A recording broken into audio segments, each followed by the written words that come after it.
강한 너희는 스스로 개척하라. 강한 자가 붙어 있습니다. 강한 너희는 스스로 개척하라. 오늘 본문 말씀에 들어있는 말씀의 요약이 되겠습니다. 우리 성도들이 하루하루 삶을 사는 것, 우리 일생 중에 하루의 삶은 어떻게 보면 대수롭지 않죠. 1년 365일로 따져도 365분의 1, 어떻게 보면 대수롭지 않습니다. 그런데 이렇게 하루하루가 모여서 결국은 한 주를 이루고 한 달을 이루고 1년을 이루며 우리 평생을 이루게 되어지기 때문에 하루의 삶은 그거 하나만 보면 별것 아닌 것처럼 보여도 결국은 대단히 중요한 것입니다. 오늘 하루쯤이야. 혹은 이번 한 주쯤.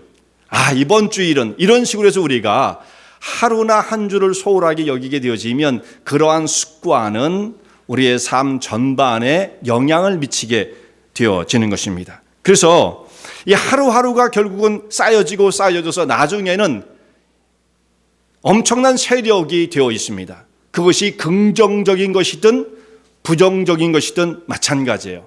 나쁜 습관도 쌓이게 되어지면 그것을 쉽게 해결하기 어려운 것이고, 그것이 반대로 정말 보람되고 좋은 능력이 있는 그런 습관이, 그런 일들이 하나씩 차곡차곡 우리의 삶 속에 축적되어진다고 한다면 나중에는 누구도 꺾을 수 없는, 변경시킬 수 없는 세력이 되어지는 것입니다. 그래서 오늘 우리 하루가 대단히 중요해요. 신앙생활을 차분히 하나씩 차곡차곡 쌓아가는 것 대단히 중요합니다. 자, 오늘 우리의 이 모습으로 우리가 예수님을 만나게 될 거예요. 무슨 변화가 있겠습니까? 앞으로 5년, 10년에 저절로 변화는 일어나는 건 아닙니다. 오늘 우리가 추구하고 있는, 지금 쌓아가고 있는 이 모습의 연장선 속에서 예수님을 만나게 될 거예요. 그러니까 오늘 하루의 삶은 대단히 중요합니다. 강한 너희는 스스로 개척하라는 제목으로의 말씀을 살펴보는데요. 여호수아 17장에 와서 오늘 이 본문의 말씀 보면 이 땅을 분할하는 장면들이 쭉 나오게 되어집니다. 땅 분할에 관한 것은 14장부터 쭉 출발하게 되어지는데, 이 요단 서편과 요단 동편으로 가나안 땅이 나뉘어지게 되어지는데요. 요단 동편은 잘 아는 대로 루벤 지파, 갓 지파, 므낫세 반 지파, 기억을 하실 거라고 생각하는데요. 그들이 이미 땅을 분배를 받고 있었고, 가나안 서편에, 지금 우리가 흔히 말하는 가나안 땅, 거기에는 이제 정복 사업을 이루면서 땅을 집이 뽑아 나누게 되어지는데, 그 14장에 보면 첫 번째 땅을 분배받고 차지하는 사람이 나오는 것이 갈렙이었습니다. 우리가 2주 전에 그 말씀을 살펴보았죠. 갈렙이 나이가 85세가 되었지만 헤브론 산지 아낙 자손이 살고 있는 그 요새화되어 있는 정복하기 힘든 땅이었음에도 불구하고 85세가 되어진 정말 연로하신 분이었음에도 불구하고 내 힘이 그전이나 지금이나 다를 바 없습니다 하면서 전쟁에 기꺼이 나아간 이 갈렙이 있었죠. 그래서 갈렙이 헤브론 땅을 정복하고 자기의 기업으로 삼게 되어지는데, 이 갈렙은 유다 지파 사람이에요. 오늘 좀 말씀을 쭉 이렇게 전개할 때 여러분들이 좀 기억할 것들이 몇 가지가 있습니다. 이 지파별로 나눠지니까 좀 그렇게 복잡하진 않으니까 긴장은 하지 마시고요. 좀 기억할 것이 몇 개 있구나 생각을 하시면 좋겠어요. 이 갈렙이 유다 지파 사람입니다. 그래서 이제 15장으로 넘어가면 가나안 땅을 분배하는 일들이 쭉 장면이 증거가 되어지는데, 말씀이 기록되어 있는데, 제일 먼저 땅을 차지하는 지파가 유다 지파예요. 유다 지파. 근데 여러분, 성경에서는 어떻게 보면 우리는 잘 모르지만 이 순서를 기록할 때에 성경을 기록하는 기록자, 또 성령의 감동은 그냥 아무렇게나 되어진 것은 아니에요. 앞뒤가 다 의미가 있는 것입니다. 그래서 땅 분배를 할 때 유다 지파가 왜 제일 먼저 나오는가라는 것은 우리가 좀 생각해 볼 필요가 있는 것입니다. 왜 다른 지파들은 뒤로도 밀려 있고 유다 지파가 제일 먼저 나오는가? 그 의미가 있기 때문입니다. 유다 지파가 땅을 제일 먼저 차지하게 되어진 일, 사실은요, 순서로 말하면 유다보다는 루벤 지파가 먼저 차지해야 할 것 같은데, 루벤은 동쪽에서 이미 땅을 기업으로 얻었기 때문이기도 하지만 또 다른 이유가 있기도 합니다.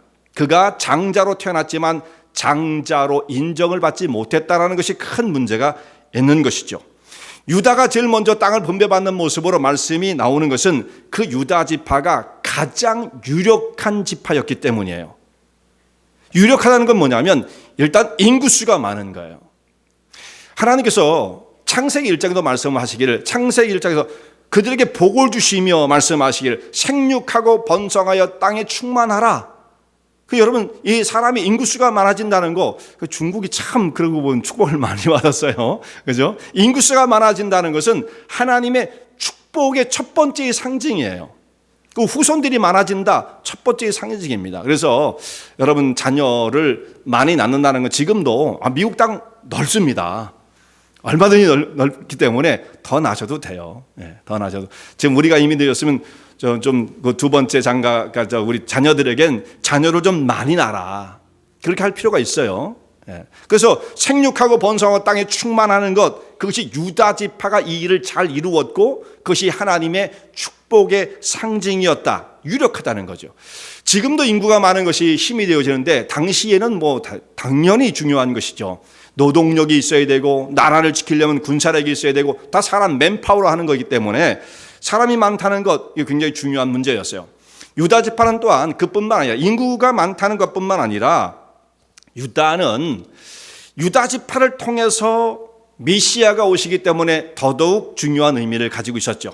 유다 지파에 다윗 왕이 나오게 되어지고 다윗의 후손으로 예수님께서 오셨기 때문에 유다 지파는 다른 지파와 구별되어지는 중요한 의미를 띤 지파가 되어집니다. 그렇기 때문에 이 지파가 가나안 땅에, 약속의 땅에 들어가 첫 번째 땅을 분배받는 것, 의미가 있죠. 당연한 것으로 받아들일 수가 있는 거예요. 그 다음에 나오는 지파들이 있는데 그 다음에 유력한 지파가 어느 지파냐면 에브라임 지파입니다. 에브라임 지파.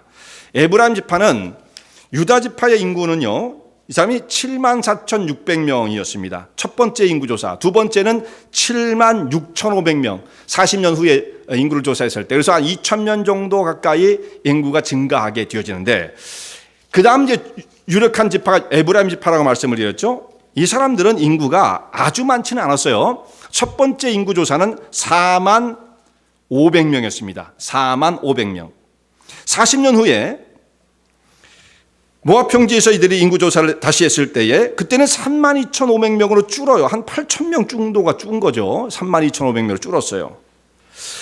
인구가 그렇게 많지도 않았던 에브라임 지파가 왜 유다 지파 바로 다음에 땅을 분할받는 유력한 지파로 인정을 받게 되었을까? 거기에는 역사적 배경이 있습니다.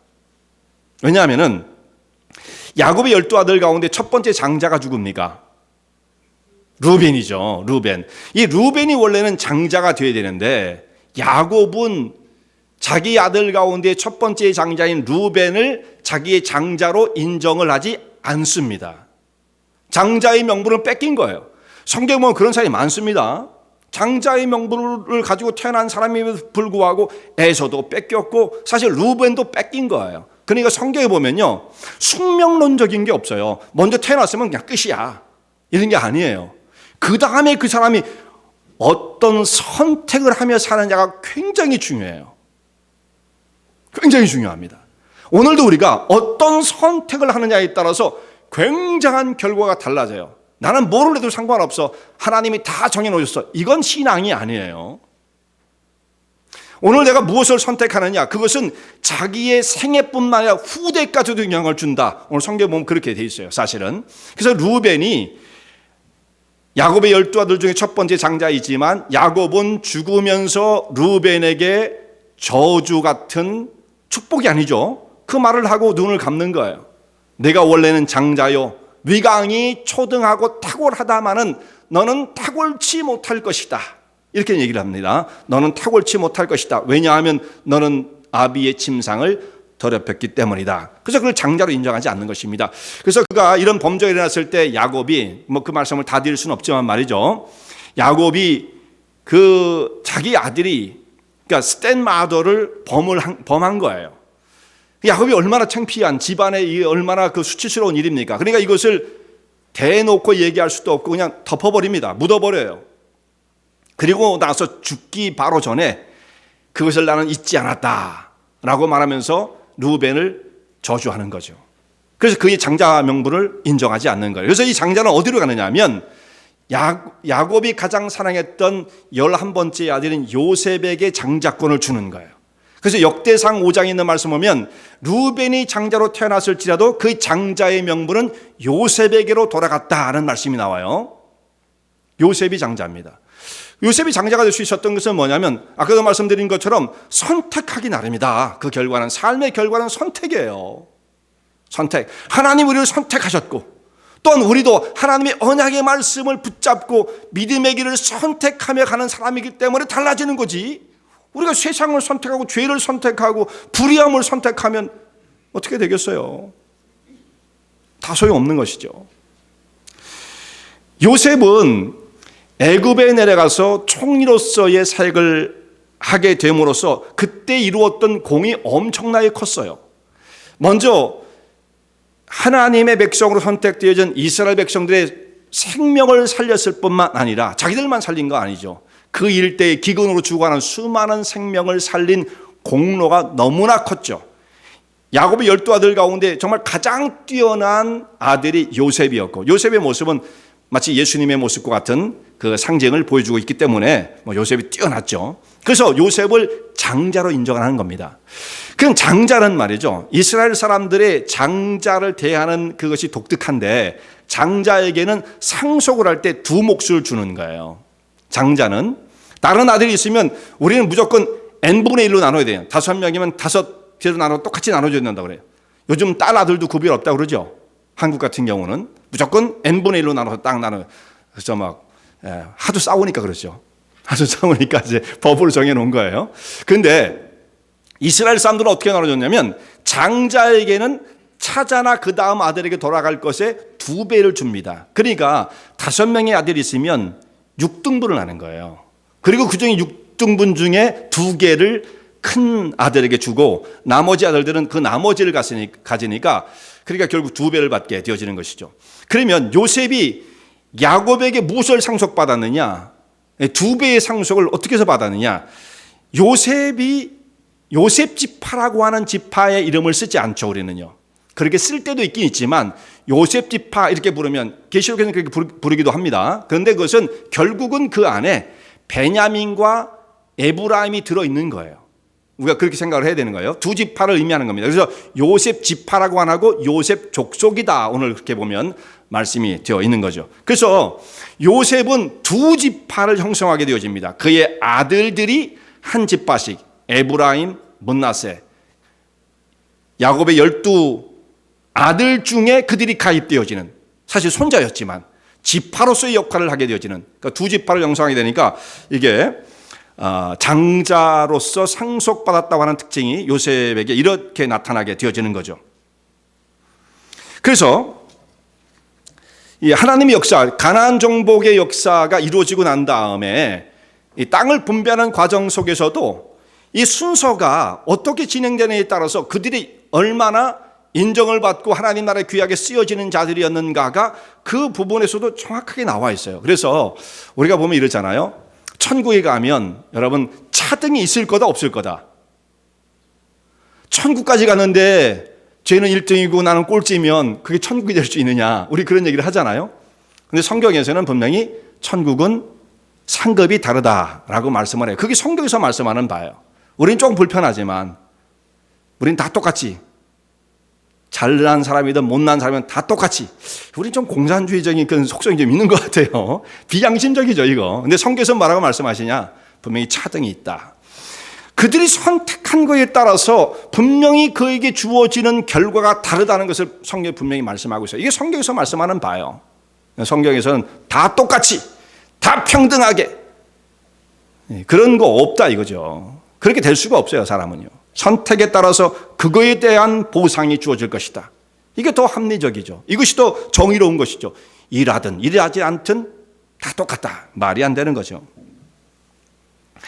그래서 이 12지파 중에 이제 이 땅을 분배하는 장면이 나오는데 제일 먼저는 유다 지파가 나오고 그 다음에 에브라임과 므낫세 지파가 땅을 부여받게 되어지는데 결국 여호수아서를 보면 14, 15, 16, 17장까지 오늘 우리가 읽은 17장까지 이 세 지파가 땅을 나누는 장면입니다. 네 장인데 14, 15, 16, 17 네 장인데 이 세 지파가 땅을 나누는 장면이고 그 다음에 18, 19 두 장에 또 이제 땅 분배가 나오는데 거기는 나머지 다른 지파들이 다 땅을 나누는 거예요. 그 중에 18장은 베냐민 하나고 19장 전체가 나머지 지파가 다 땅을 나누는 장면으로 소개가 되어 있어요. 그러니까 나머지 지파들은 중요하게 안 다룬다는 거죠. 분명히 차등이 있어요. 분명히 차등이 있습니다. 그래서 이렇게 땅이 분할되어지는 모습처럼 남쪽에는 유다가 가장 유력한 지파가 되어지고 리더십을 발휘하게 되어지고 북쪽은 에브라임 지파가 리더십을 발휘하게 되어지는 그런 구도로 계속 역사가 흘러가게 되어집니다. 그래서 초도에 말씀드린 거죠. 서론으로 말씀드린 것처럼 여기서 하루하루를 쌓는 그 삶의 모습은 계속 축적되어 마지막엔 변경하기 어려운 세력으로 자리를 잡게 된다 이 말씀이에요. 참 우리가 이거 하루하루 참 책임감 있게 살아야 돼요. 이게 참 쉽지 않지만 말이죠. 그럼 어떻게 해요? 하나님께서 심은 대로 거두게 하시는 거예요. 우리는 안 그랬으면 좋겠어요. 대충 심어도 좋은 게 났으면 좋겠어요. 아주 비양심적이고 그런 일은 있을 수 없다. 성경에서 말씀하고 있는 것이죠. 자, 이렇게 땅을 나눴더니 요셉 지파, 요셉 족속이죠. 요셉 족속들, 자손들이 불평을 하며 여호수아에게 찾아와서 원망과 불평을 늘어놓기 시작합니다. 에브라임과 므낫세가 여호수아를 찾아온 것은 여호수아 선생님, 우리를 이런 식으로 대우해도 되는 겁니까? 이런 식이에요. 우리가 어떤 사람들도 아십니까? 하나님께서 우리를 광야에서 복을 주셔서 우리가 유력한 지파가 되었어요. 우리를 모르십니까? 하나님께서 우리에게 얼마나 많은 복을 주셨는지 우리는 커다란 지파를 이룬 자들입니다. 그런데 당신이 우리에게 준 땅은 너무나 좁아요.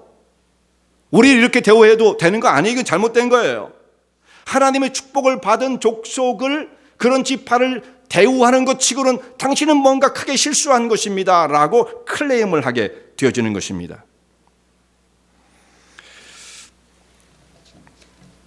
정말 이들이 큰 축복을 받았죠. 유다가 복을 받은 것처럼 베냐민, 므낫세 그리고 에브라임 이 두 지파가 요셉의 족속으로 큰 축복을 받아서 인구가 많았다라는 말씀이에요.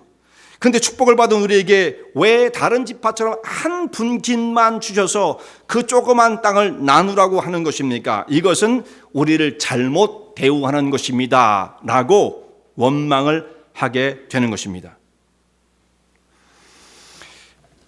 땅 분배하는 일이 이게 보통 문제가 아니었겠죠. 땅 분배하는 문제. 얼마나 한쪽에서는 원망이 있고 불평이 있었겠어요. 뭔가를 잘못 땅을 나누다 보면 어떤 데는 좀 더 비옥한 땅이 있고 어떤 데는 막 산으로 험한 땅이 있을 것이고 다 그렇지 않겠습니까? 근데 누구에게 어떤 땅을 줄 것인지 이거 결정한다는 게 참 어렵잖아요. 그러니까 그것은 결국은 제비를 뽑을 수밖에 없었어요. 누구에게 특정한 사람에게 좋은 것이 돌아가지 못하도록 정말 하나님의 뜻에 맡기고 그것을 무조건 받아들여라 했던 것이죠. 근데 이들의 불만은 뭐냐면 우리에게 너무나 조그만 땅을 줬다라는 것입니다. 이것으로는 우리의 이 인구가 살 수 없습니다. 자, 이 사람들 인구가 어떻게 되느냐면 므낫세 지파가 52,700명이었고요. 40년이 찬 다음에 숫자입니다.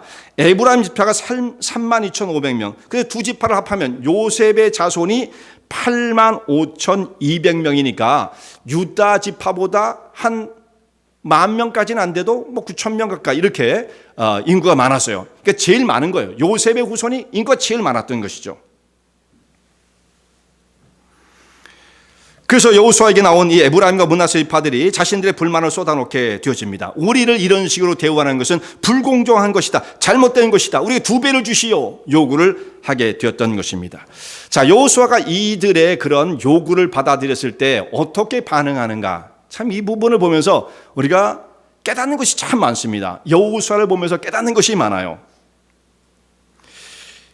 여호수아는 이들에게 어떻게 대하냐면 이들을 오히려 도전을 해요. 근데 그 도전의 방법이 막 불같이 화를 내는 게 아니에요. 여호수아는 침착하게 차분하게 그들을 대합니다. 아주 여유롭게. 여기서 그래서 한 리더의 지혜와 믿음과 그 인격의 깊이를 이 여호수아를 통해서 깨닫게 되죠. 그 여호수아가 막 전쟁만 잘하는 사람이 아니었다는 건 분명하죠. 자, 이런 문제를 어떻게 저렇게 잘 핸들할 수 있을까? 참 부러울 만큼 대단한 리더십을 발휘하고 있는 거예요.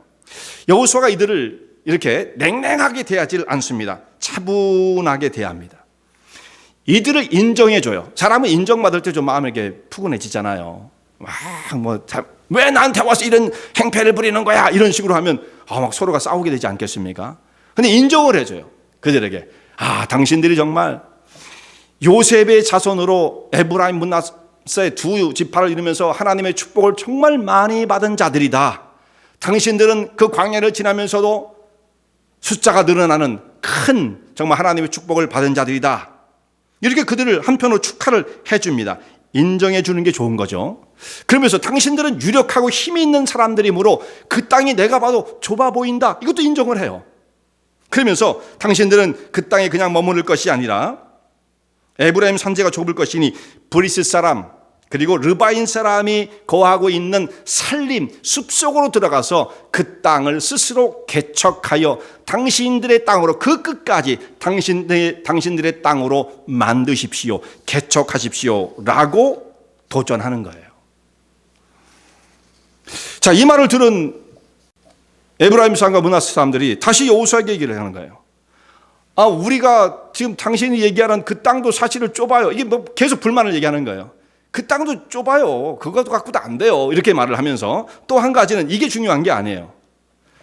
당신이 말하는 그 땅은 당신도 알다시피 험한 사람들이 살고 있어요. 거긴 철병거를 다 갖고 있습니다. 그 성 산림 속에 들어가서 골짜기에 있는 사람들을 물 찔러내고 그 땅을 뺏는다는 게 이게 쉬운 일이 아니에요. 그들은 철병거를 가졌나이다. 여러분, 그 당시에 철병거는 그 당시에 최첨단 무기예요. 그러니까 철병거가 나무로 짠 것도 아니고 철로 짜가지고 말이죠. 수레에 바퀴를 달아가지고 앞에 말을 한 마리나 두 마리 몇 마리를 세워가지고 사람이 그게 타고 막 전장을 달리면서 창을 던지고 활을 쏘고 이렇게 전장을 누비면 보병들이 얼마나 감당할 수가 없죠. 그러니까 그것만 나타나도 무시무시한 거예요. 지금 말하면 탱크와 같은 것이죠.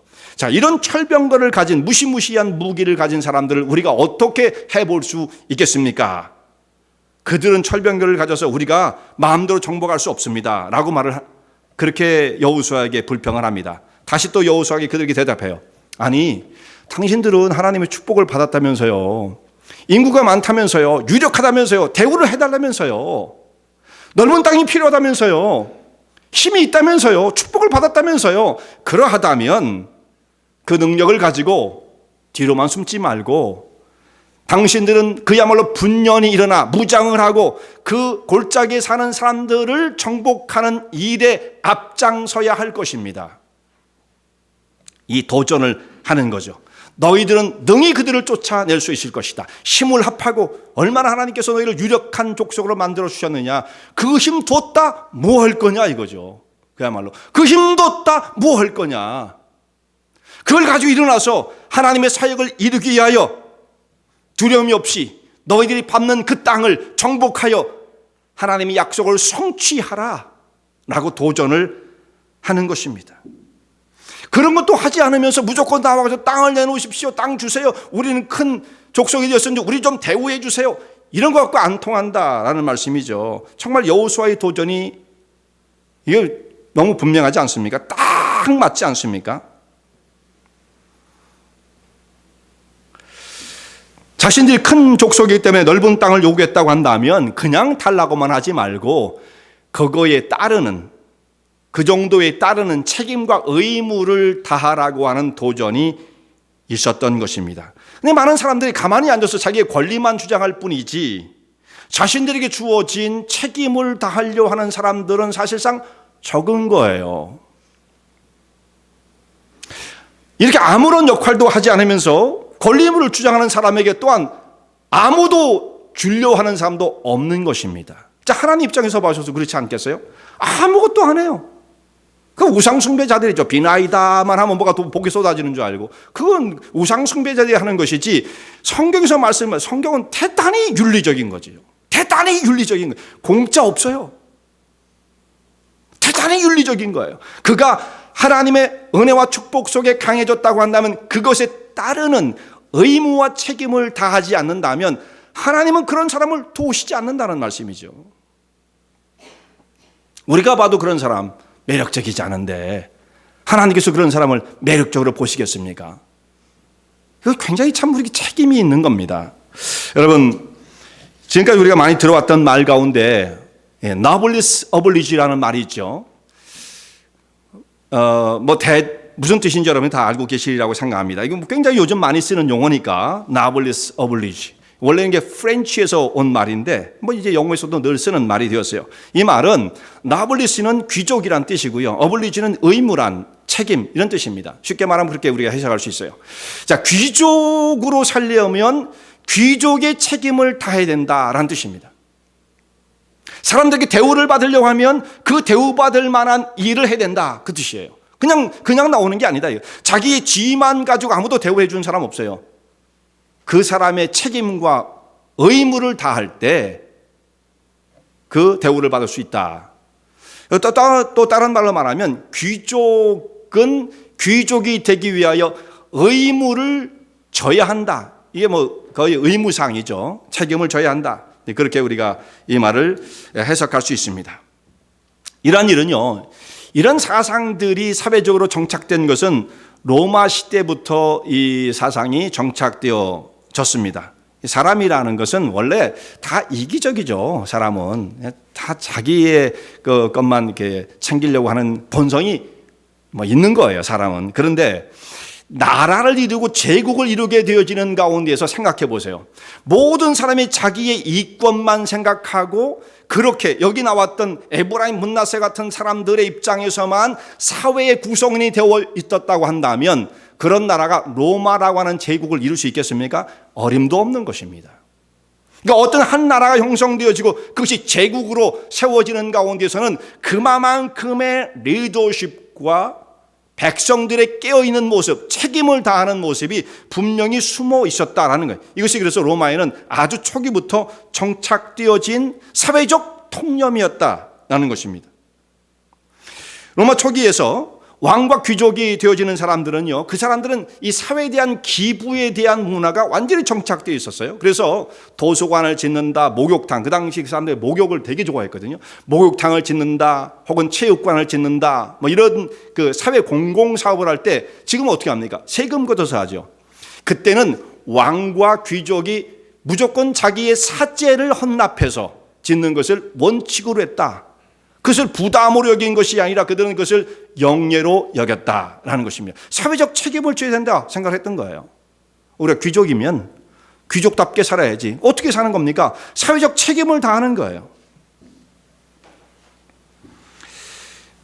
특별히 귀족의 의무가 이제 언제 가장 무겁게 느껴지는 때냐면 사회에 전쟁이 일어났을 때 그 사회가 전쟁으로 말미암아 이제 절대절명 가운데 있었을 때 이 귀족들은 자신의 사재를 다 털어서 사실 여러분 귀족들이면 그 누릴 게 많으니까 그걸 가지고 도망가고 싶겠죠. 근데 그렇게 사는 게 아니고 자기의 사재를 다 털어 군사를 다 동원하여 군비를 대고 군대를 만들고 전쟁터에 나가서 싸우는 일, 가장 앞장서 싸우는 일을 담당했던 자들이 로마 초기의 귀족들이었다라는 것입니다. 이것을 마땅한 도덕적 책무로 여겼다는 거죠. 이게 사회적 통념이었어요. 그러면 이런 사회적 통념이라는 것은 안 지켜도 상관은 없어요. 안 지켰다고 사람을 감옥에 집어넣지는 않아요. 근데 여러분, 그렇게 감옥에 안 간다고 해서 문제가 다 해결되는 건 아니에요. 사실 더 무서운 건 뭐냐면 사회적 통념을 어기는 게 더 문제예요. 더 무서운 거죠. 사회에서 매장이 되는 거죠, 그 사람은. 안 되는, 그걸 받아들일 사람 아무도 없는 거예요. 자기 자신도 못 받아들일 뿐만 아니라 사회가 용납하지 않는 거죠. 물론 그 사람을 감옥에 집어넣지는 않아요. 이게 무거운 책임감을 그들이 느끼게 되었다라는 것이죠. 로마하고 이 카르타고하고 전쟁을 여러 차례 했는데 이 BC 218년경에 이 카르타고 전쟁, 포에니 전쟁, 2차 전쟁이라는 큰 전쟁이 있었습니다. 근데 우리가 잘 알고 있는 이 카르타고의 출신 이 하니발이라는 사람을 우리 잘 알잖아요. 하니발. 이 로마와의 숙적 관계로 로마와 전쟁을 벌였던 장군인데 이 전쟁이 16년간 진행이 되어집니다. 이 하니발이 코끼리 부대를 끌고 와가지고 알프스를 넘어서 로마로 쳐들어오지 않았습니까? 로마에 들어와서 세력을 딱 잡고 여기저기 성을 차지하고 물러나지 않는 거예요. 그래서 이 로마에 들어온 하니발 군대를 물쳐내기 위해서 전쟁을 하게 되어지는데 이때에 로마의 그 지도자들은 그때는 왕정이 아니니까 제정이라고 하는데 그 제정이 확립되기 전이었기 때문에 이때는 그 최고의 행정의 그 우두머리가 이 집정관이라는 사람이죠. 컨술이라고 하는 집정관인데, 집정관은 선출직입니다. 선출. 그래서 1년간 그 사람이 그 직분을 맡게 되는데 1년에 2사람씩 집정관을 뽑습니다. 임기는 1년이에요. 이 집정관이면 군사와 행정의 모든 책임을 실권을 다 가지고 있는 사람인데, 이 사람들이 16년간 하니발과 전쟁을 하면서 13사람이 전사를 한다는 거예요. 엄청난 일이죠. 군대를 다 이끌고 나가서 맨 앞장서 싸우는 거예요. 그 어떻게 보면 좀 비효율적인데 그것을 영예로 안 거죠.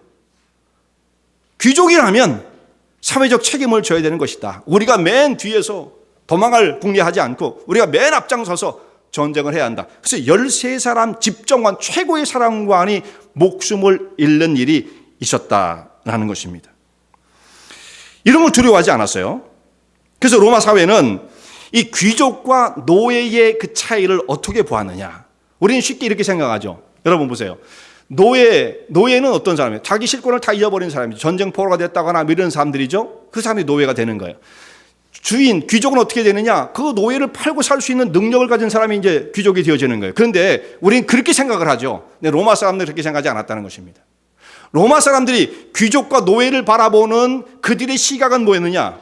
귀족은 누구냐? 사회적 책임을 다하는 사람이 귀족이에요. 그럼 노예는 누구냐? 자기에게 주어진 책임을 회피하는 사람들이 노예예요. 주어진 책임도 없을 뿐만 아니라 그런 책임이 올 것 같으면 살짝 피하면 되는 거예요. 노예들이 무슨 책임을 지겠어요, 사실. 책임을 질 필요가 없죠. 자기가 주인이 아닌데. 그러니까 그런 것이 오면 살짝 피하고 책임 안 지고 나라찜이야 하는 사람들은 결국은 그것이 노예. 사회적으로 귀족과 노예가 나눠지는 것은 그런 모습으로 나눴다는 것이죠. 돈이 있으니까 팔고 사고 이런 사회적인 그런 모습이 아니라 그 사람 속에 어떤 가치를 가지고 삶을 살아가는가에 따라서 이 사람이 나눠지는 거예요. 우리는 겉으로만 드러나는 걸 가지고 돈 갖고 살고 팔고 그건 뭐 짐승처럼 취급당하고 물건처럼 취급을 당했지 이렇게만 생각할 문제가 아니다라는 말씀입니다.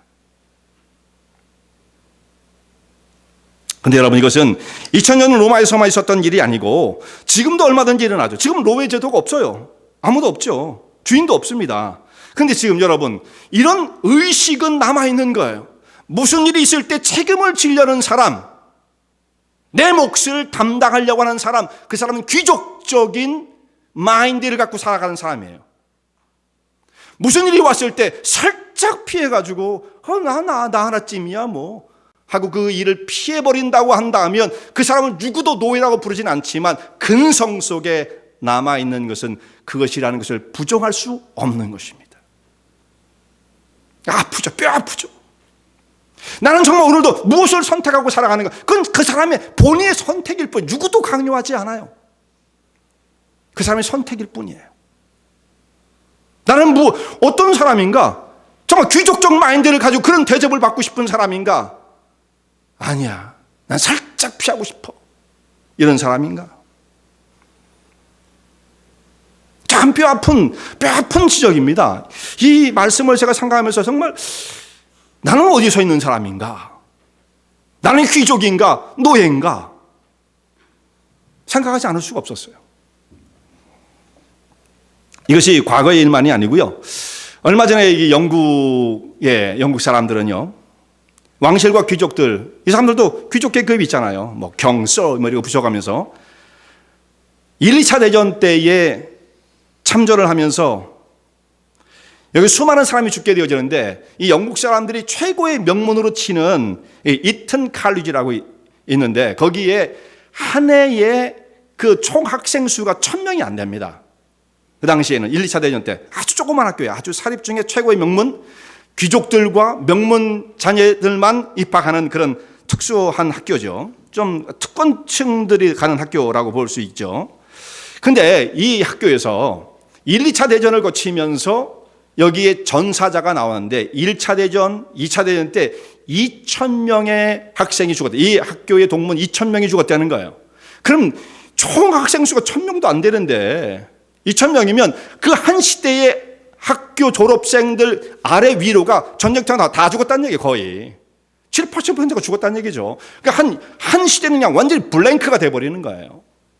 자, 사회적인 책임을 우리가 이런 학교를 다니면서 이런 대우를 받게 되어질 때 우리가 짊어져야 할 사회적 책임이 무겁다는 걸 그들은 몸소 실천을 했던 거죠. 그래서 그 사람들의 이름이 이 이튼 칼리지의 채플벽에 그 사람들의 이름이 2,000명의 이름이 쭉 기록이 되어 있다라고 합니다. 한번 가서 보고 싶다 하는 생각이 들더라고요.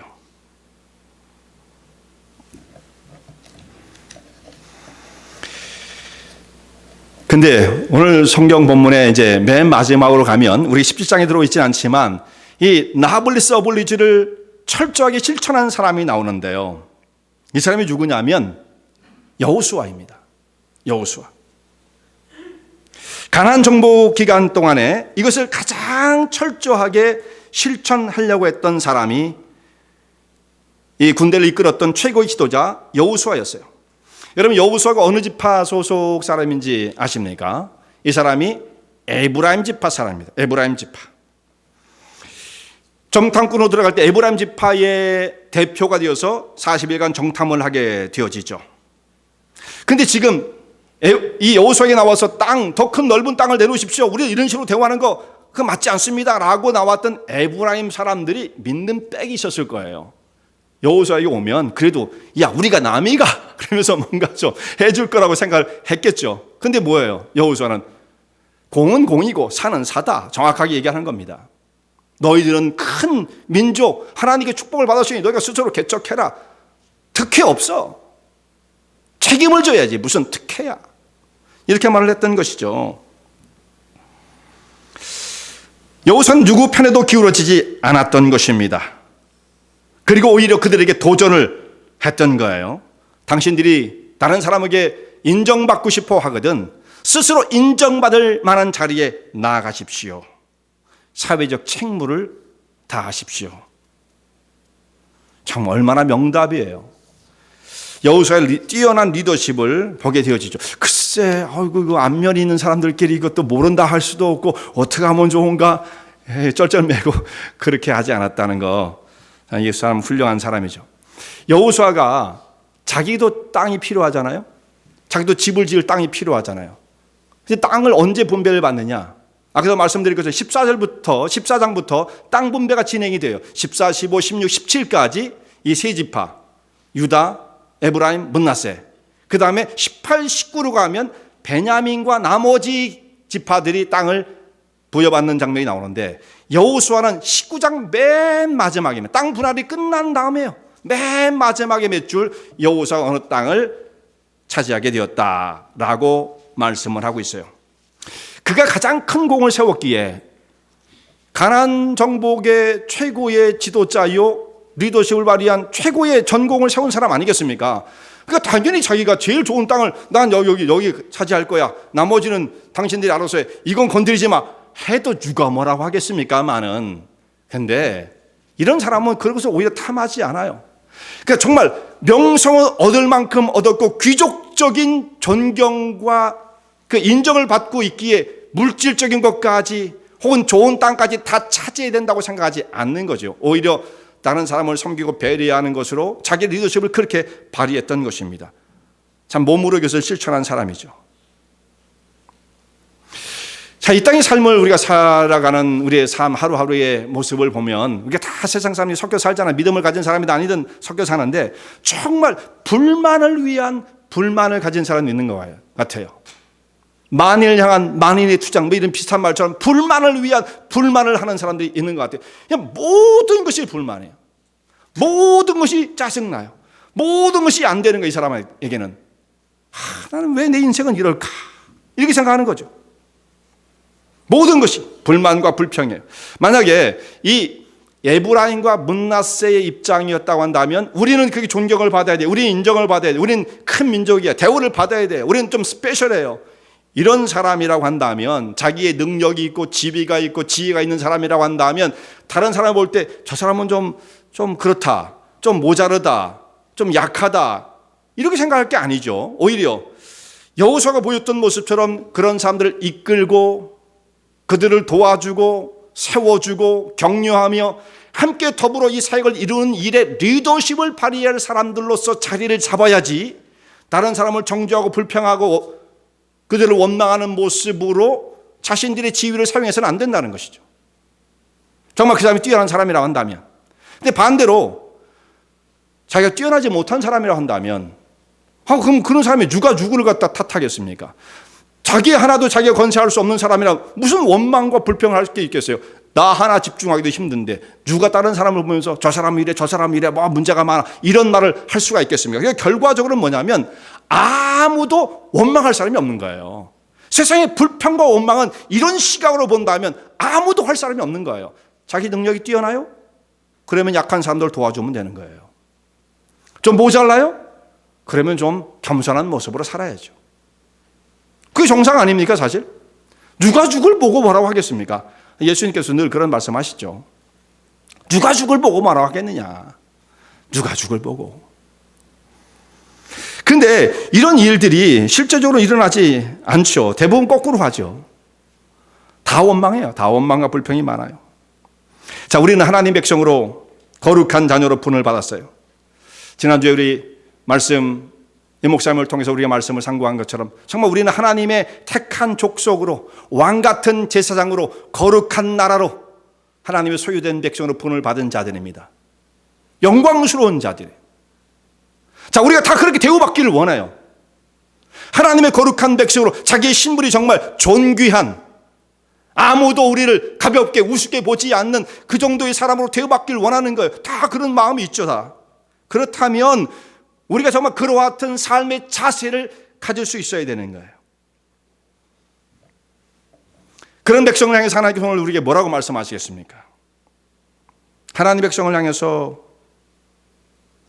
오늘 우리를 향해서 가장 하나님께서 말씀하고 싶은 것이 무엇일까? 한번 자기에게 한번 영혼에게 한번 적용을 해보세요. 하나님께서 나에게 무슨 말씀을 하고 싶어 하실까? 무슨 말씀을 하고 싶어 하실까? 뭐 여러 가지 있으시겠죠. 내가 너를 사랑한다, 너를 축복한다, 귀하다, 존귀하다, 그렇게만 살아라. 자, 여러분 이렇게만 되면 얼마나 좋겠습니까? 그죠? 근데 하나님께서 보실 때는 답답한 마음이 있을 것 같아요. 답답한 마음이 있을 것 같아요. 너는 왜 기도하지 않니? 기도하면, 내게 나와 기도하면 내가 후회 주고 꾸짖지 않을 것인데 나는 너를 기다리고 있는데 너는 왜 기도하지 않니? 그래서 날마다 무기력하다고 왜 말을 하니? 왜 날마다 힘이 없다고 말을 하니? 왜 인생이 정처 없다고 말을 하니? 그러면서도 기도하지 않니? 나는 그와 같은 너를 정말 이해할 수가 없다, 안타깝다 말씀하시지 않으겠어요? 이건 정말 우리의 선택이에요. 선택. 세상적인 것, 잠시 잠깐 있다가 사라지고 변질되어질 것이 온 마음을, 포커스를 거기에 두고 우리가 삶을 산다면 결과는 그 열매를 맺게 될 것이죠. 그 사람의 선택이에요. 왜 이렇게 무기력할까? 힘이 없을까? 세상에서 우리 힘 줘요? 힘 뺍니다. 세상에서는. 무너뜨리는 겁니다. 꼬꾸라지게 만드는 겁니다. 그런데도 세상을 향해서 어쩔 줄 몰라 하는 그 모습을 바라보면서 하나님께서 나는 왜 기도하지 않니? 나는 너를 붙들어 주기를 원하는데. 하나님께서 이렇게 말씀하시지 않으시겠습니까? 왜 내게로 돌아오지 않느냐? 나는 너를 회복시키고 세상을 이길 수 있는 권세와 능력을 줄 것인데 왜 낙심된 마음을 가지고 풀이 죽은 그 모습으로 하나님의 자녀가 되었다고 하면서도 불구하고 이 땅에 그야말로 정처 없는 자의 모습처럼 삶을 살아가느냐? 하나님께서 안타까운 마음으로 우리 영혼을 바라보시지 않겠습니까? 또 항상 머뭇머뭇거리는 사람이 있어요. 결단을 못 내리고 하나님께서 그런 사람을 향해서 뭐라고 말씀하시겠습니까? 넌 어찌하여 항상 머뭇머뭇거리느냐? 결단하고 내게로 돌아오기만 한다면, 달려오기만 한다면 지금의 현실을 이기고 능력과 권세로 세상을 정복하는 하나님의 자녀가 될 터인데 어찌하여 세상의 한탄과 탄식 속에, 한숨 속에 삶을 방치해 버렸느냐? 마치 그냥 슬픔을 선택한 사람처럼 고집스럽게 그런 경우는 없지 않습니까?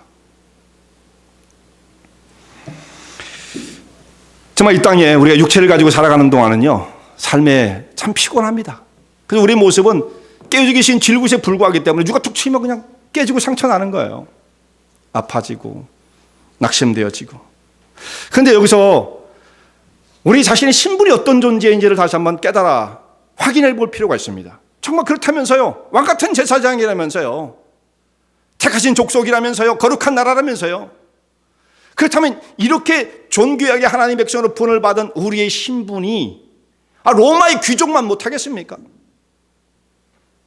그들은 자기의 명예를 위해서 목숨을 버리는 것까지, 나라를 위해서 목숨을 버리는 것까지 헌신과 책임의 자리에 나가기를 주저하지 않았는데, 하나님의 거룩한 백성으로 부름을 받은 자들이 무서워, 나 손해보기 싫어, 이런 소극적인 삶을, 자세를 가질 수 있겠습니까? 그런데 이것은 선택이에요. 정말 그들이 귀족으로 하나님의 거룩한 백성으로 인정을 받기를 원한다면 그 길을 선택해야 합니다. 하나님께서는 그 같은 백성들 정말 놀랍게 하나님의 손으로 이끌으셔서 하나님의 도구로 사용하시는 거죠. 광야 같은 세상이에요. 정말 세상에 어떤 것을 정처 없는 곳에 목표를 둘 곳이 없어요. 근데 우리는 이 세상의 주의력을 다 뺏기고 에너지를 다 뺏기고 힘을 다 뺏긴 다음에 조금 정신을 차리려고 그러면 그것도 세상에 다 주어버리는 참 안타까운 모습이 우리의 삶에 반복되어지지는 않는 것인가. 오늘 주님만을 바라보고 정말 거룩한 백성으로 부름을 받은 그 자신의 신분, 이것을 프라이드하게 여기면서 그 믿음의 길, 헌신의 길에 서시는 주의 종들 되시기 바랍니다.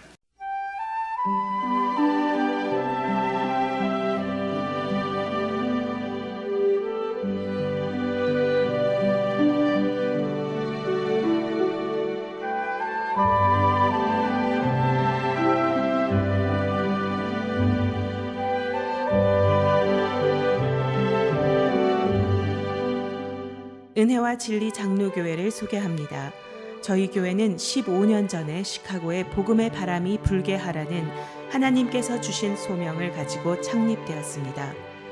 어지러운 시대 복음의 빛마저 퇴색되어가는 혼란한 때에 저희 은혜와 진리교회는 오직 하나님의 진리의 말씀을 온전하게 전파하고 복음의 능력 위에 생명력 넘치는 교회를 세워 1세와 2세, 앞으로 또 그 다음 세대가 함께하여 하나님의 나라를 세우는 일에 쓰임받고자 합니다.